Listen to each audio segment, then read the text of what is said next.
Hi guys, and welcome back to my channel, Sonic Love. So in today's video, we're going to carry on with the cheap handhelds, all the way over from our good friends from China. Today's video, we're going to be checking out and unboxing and making sure that we can find out whether this is worth your hard-earned cash. So this is called the Game Player. It's really reminiscent of a Switch. Even the packaging itself is just ripped straight off a Nintendo Switch. As you can see on the back, it comes in 3 different colours as well. I went with the yellow version, but there is a grey version and also like a aqua turquoise type version. It has a 5.1 inch TFT, eye protection, colour screen, supports more than 20 languages, supports CPS1, GBA, Game Boy Color, Game Boy, NES, Famicom, Super Famicom, Mega Drive, PS1, and so forth. 8-bit and 16-bit, 32-bit, 64-bit and 1 to 8-bit game cards. It does come with a minimum of 64 gig TF card slot. It does have Type-C charging. It does have TV out function, AVA cable. It does support HDMI cable for output as well for, yeah, good picture hopefully. Wired controllers as well. 2.4 wireless controllers can be used. I'm not really going to have too much of expectations with this really, because the price itself, I think it's roughly around, I think it was $44 with shipping from AliExpress, but I think it works out around about £31. So it looks really nice, to be honest, but I just have a funny feeling that the performance is just not going to suit it really. So let's carry on straight with the unboxing. Let's spin it around. See what we get inside. Okay, so in the box we have our yellow handheld. We have a game booklet. We have a charging cable. We have some headphones. Not too bad. And the moment we've been waiting for. So there is a 16 gig, 8 gig and 32 gig of internal memory, I think, that you can get. I just went with the 8 gig, cheapest one really. So it does have a little bit of an opening seal here.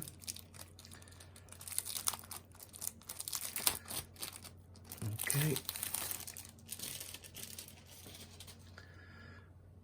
So first impressions, it actually looks quite nice actually. It really does look like a Switch Lite.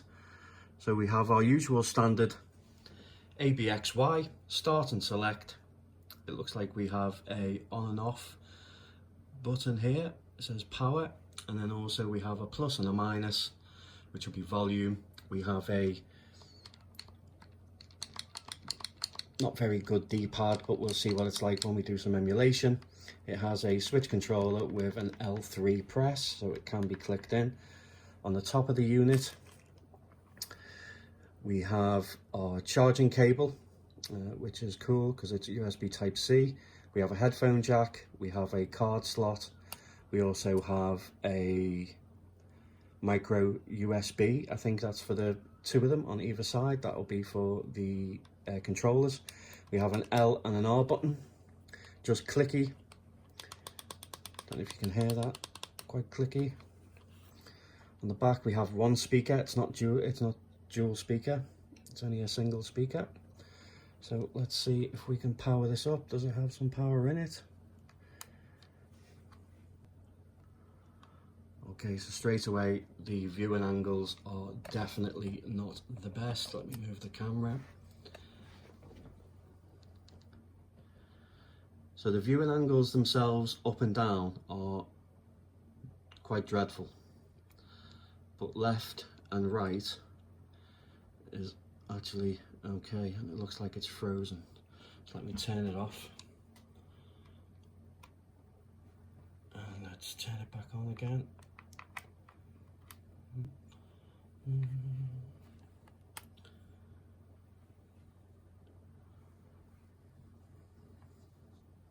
When you're actually holding it directly to the viewing angle, It isn't that bad actually. It's quite vibrant. The colours are really nice, but you can tell it's a TFT panel and not an IPS. There is an incredible gap between, I don't know if you can see that, so it isn't like a full screen display.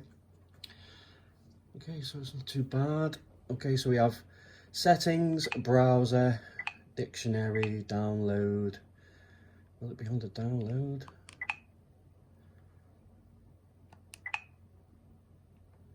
Just let me move the camera a little bit just so we can get a better look at this, guys. Okay, so we have built-in games. I take it that's where we're going. Okay, so straight away they're all jumbled up. NES, Game Boy Advance. Let's just click into one and see what we're going to get.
Okay, so Game Boy Advance seems to be working quite well, but I'm not too sure if you can see this, but it says there's 34,200 games. I just think they're massively repeated. I reckon there's probably about 100 on there, and then it'll repeat. Let's jump up in multiples of 10, and then we'll be able to find out.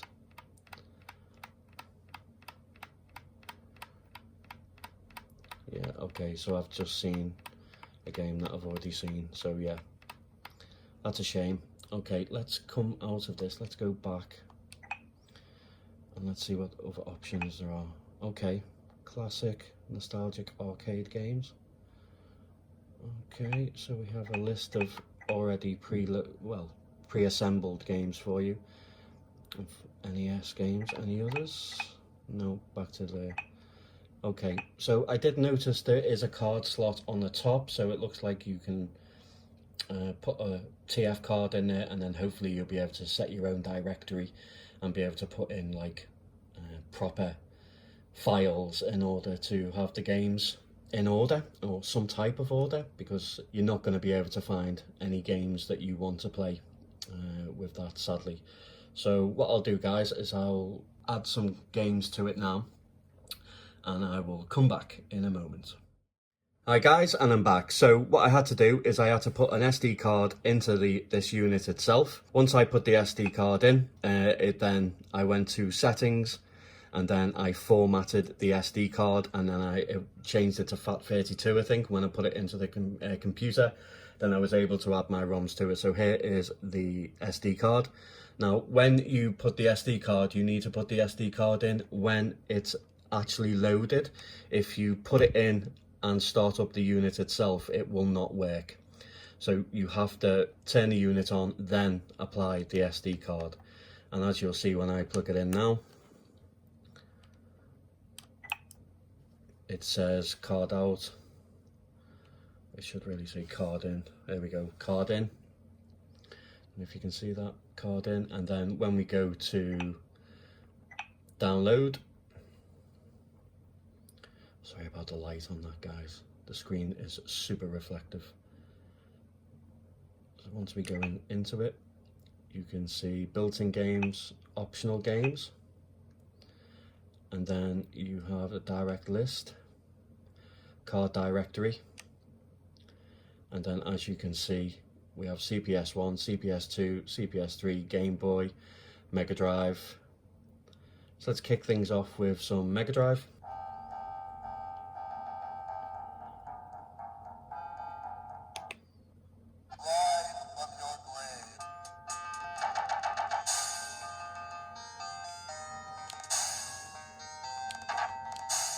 So if you hit the start button, guys, then go down to settings. You can change some of the sound inputs, you can remap some of the buttons, screen size, you can go to original size or scale. Scale puts it into a 4:3 aspect ratio. So if you click back and then back again and then put return to game, then you can see it puts it in the proper format. So whatever you like playing style, guys, it has you covered.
To me, guys, it really seems like there's something not quite right with the emulation itself.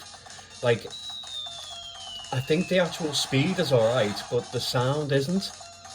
So I'm not too sure whether it's the ROM itself, or I really couldn't tell you, but I noticed it when I was off camera and I tested a few games out.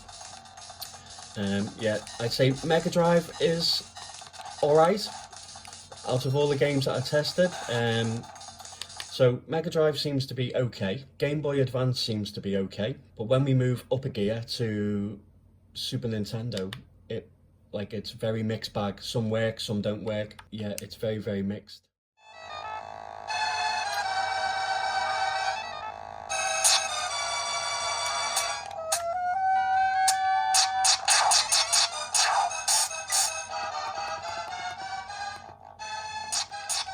Yeah, the sound just doesn't seem to be running right at all. The games themselves seem to be running okay.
There is a sticker on here, guys, so let me just take that off a second.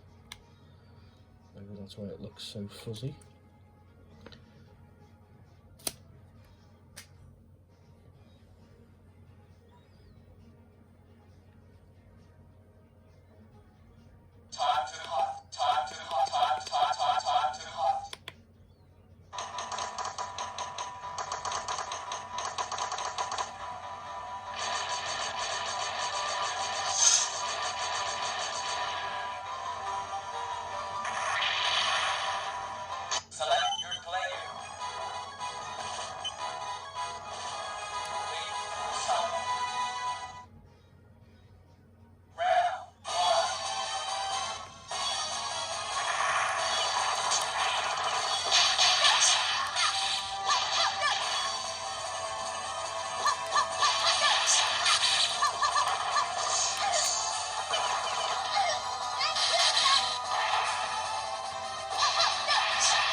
D-pad's not the best, guys, but it's alright.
Okay, so it seems to be all right. Let's move it up a notch. Let's go and try some PlayStation.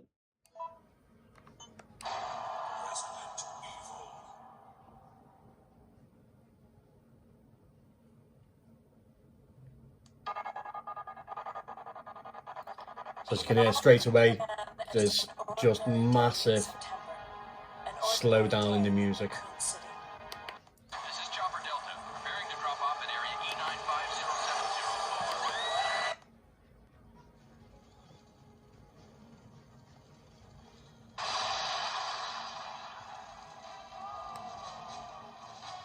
Yeah, look how terrible that is. Yeah, PlayStation is definitely a no-go. It is struggling massively.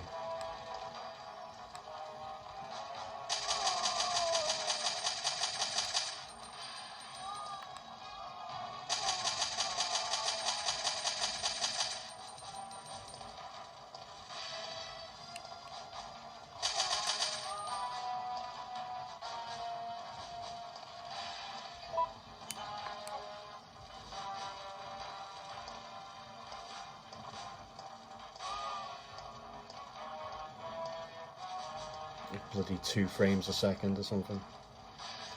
Not good, guys. Not good at all. Okay guys, so I'm going to leave it there for now. This is an unboxing and first impression. My first impression is the actual system itself isn't that bad. I think it's very durable. It's made very, very well. It's comfortable in the hand. The viewing angle up and down is absolutely atrocious, but there is a sweet spot and it looks lovely. And if you go left or right, it doesn't change whatsoever. So yeah, it's only up and down. But as I say, it is better in person than what it is showing on the camera, unfortunately. Arcade games seem to be playing okay, but there's still lots of arcade games that just don't run on it. Majority of them, like The Simpsons I played, that was fine. If you want me to do another video of showing like what arcade games do work, because I think that this is an arcade handheld, then yes. Game Boy Advance worked really well as well. That wasn't too bad, so I was quite happy with that one. Mega Drive seems to be a mixed bag. SNES is definitely a mixed bag. Game Boy itself works fine. Game Boy Color works fine. So if you don't mind the lesser systems, Neo Geo worked fine as well. That was pretty cool. PC Engine worked fine. PlayStation is a no-go, absolute no-go. Didn't get Sega 32X to work. Sadly, yeah, would I recommend this for the price point? And maybe if you want to give it to like kids maybe, or if it's something that you just want to have a bigger screen, because the 5.1 inch screen is really, really, really handy in games. It really, really is, especially for arcade games. The controls actually weren't that bad. The switch stick was fine. I think everybody knows what that's like. The buttons felt fine. The D-pad itself was okay. It was tolerable. I've seen worse, but I've seen a lot better also. I did try the HDMI out. There was a bit of a lag there, but the picture was actually fine. I didn't record or get any footage of that, guys, so you just have to take my word on that. But if there's anything else you want to see running on here, if you want me to do a long play of arcade games and testing as many hours as possible, if you're interested in getting this, or even if it's Game Boy Advance, you want to see what games run and what games don't, then let me know in the comments. But do I recommend it? Do you know what? I'd pay that little bit extra and go for the Odroid Go Super. You get the 5.1 screen and you just get better emulation performance, and the screen is a lot better because it's an IPS screen. But yeah, I'd love to know what you think, guys. I say, if there is anything more that you wish to see with this unit, then let me know. And as always, guys, take care.